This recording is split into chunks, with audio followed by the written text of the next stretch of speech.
One of the inquiries that I wrote for year 3 was, I think it's called The Answer is 115. The whole idea is for the children to come up with as many subtraction equations as they can that 115 is the answer.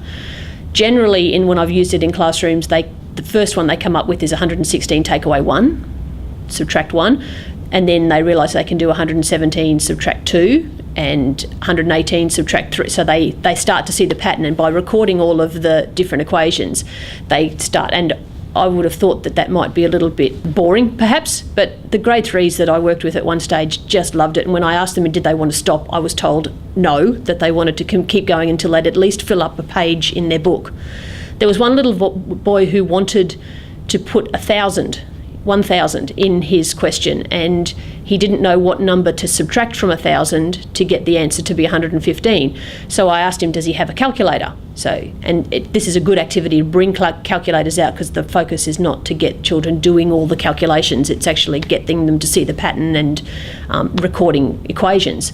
So this little fellow, he got his calculator out, and I said, well, put in 1,000 and take away 115.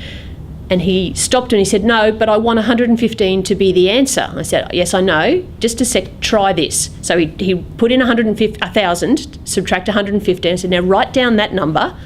And so he didn't really understand wrote it down. I said, now, clear your calculator, put 1,000, take away that number and see what happens.